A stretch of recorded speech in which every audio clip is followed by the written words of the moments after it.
Hey everybody, back with a quick response for Boggs Fan. He wants to see a few cards that you would never want to sell. And many of you know like 90% of my collection qualifies, but I narrowed it down to 3 cards, all of which I've shown before for similar responses, but there's a reason why I often bring these cards out because they're definitely some of the most important cards in my collection. So let's get started. First, here's my 1985 Topps Mark McGwire, which, like I said, I brought this card out several times before, told the story several times, but just a quick refresher, I guess.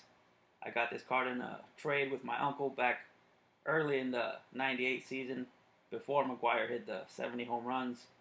I was already kind of a McGwire fan, and this was a card that I really wanted, but back during that time, we didn't have as many ways of getting cards as we do now, so I never had a chance to get this card, and my uncle happened to have one, and he was willing to give it up. He was not a big McGwire guy at all, but the thing is, this card was already starting to heat up because of the way that McGwire ended the 97 season and the way he had started the 98 season, so it was already going up in price a bit, so even though my uncle didn't want the card, he was not going to just give it away to me for free, which I'm glad he did not do that because it kind of taught me a way to really think about a trade and put together a fair trade for both sides. And he didn't make me any offers. He let me put the entire trade together, and I did. I made a couple offers, and it was just a great feeling when he finally said yes and accepted the deal. And then this card really took off later that season as McGwire kept hitting home runs. I think it was like $400 raw at one point, which it was raw back then. It wasn't graded. But yeah, every month I would check it in the Beckett, and it just kept going up and up. And all my friends kept telling me to sell it. Even my uncle who traded me the card was telling me to sell it. But I liked the card, I liked McGwire, and I liked the way I acquired the card, so just never really wanted to sell it. The card always meant more to me than the money I could get for it.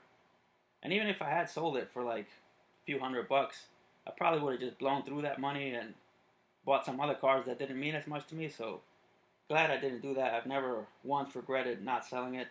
And every time I look at this card, it just gives me a ton of memories of that night that we made the trade.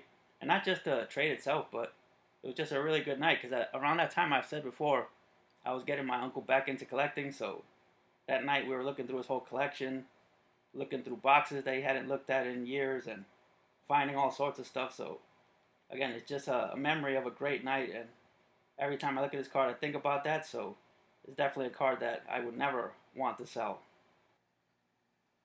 Next up, another card that I've talked about a few times before. This is a Bernie Williams 1997 Donruss signature Century marks.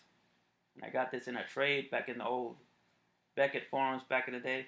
This was way before eBay. I don't know if eBay existed back then, but I definitely wasn't on eBay, so my way of getting cards online back then was through some Beckett trades. So yeah, I made a trade for this card and was really happy to get it because Bernie was already my favorite player, and I believe this was the first certified autograph he had in any pack. So again, made that trade for it, and I had many people trying to get this card off me for years. Like my friends who, most of them weren't even big baseball card collectors, but they tried to buy it off me several times.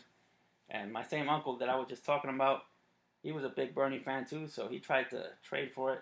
I remember one time in particular where he brought over a bunch of his cards in a box and just started laying them all out and saying I could have all of them for the Bernie, but just didn't want to give up the Bernie because I liked the card, I liked Bernie.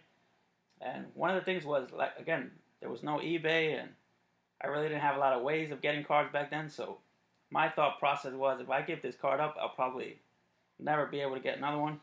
And I didn't realize how right I was, because since getting this card back then, I don't think I've ever seen another one on eBay or at a card show or anything. Because again, this is the Century Marks version, which there are supposed to be 100 of these, but again, you just don't see them pop up anywhere. So glad that I never gave in to the pressure and never got rid of it. And last card, yet another card you've seen on my channel before. For those that have been following my channel for a while, this Michael Jordan 96-97 Upper Deck SP insert. And kind of similar story to the other ones. Just a lot of sentimental value to this card, which is why I would never want to sell or trade it. And I got this in a trade with a friend of mine back when we were kids, and we're still good friends to this day. And back then, our love for the NBA and our love for the hobby is kind of what cemented our friendship, and this was the first big trade we ever made. it was big to us. This was like a $40 card, and which doesn't seem like much now, but back then as kids, that was like one of the most expensive cards that either of us ever had. But he wasn't a big Jordan guy. He was a big Hakeem Olajuwon guy, so I had to put together a trade package of some of my best Olajuwon cards to get this card from him. But we completed the trade, and to this day, it's one of my favorite trades I ever completed, and still one of my favorite Jordan cards. So, yeah, another card that I absolutely would never want to get rid of. So there you go, 3 cards that I would absolutely keep in my collection forever. Wanted to do this for Wade Boggs Fan. Really like his channel. I like the way he collects, so check him out if you haven't. And I'll talk to you guys again soon.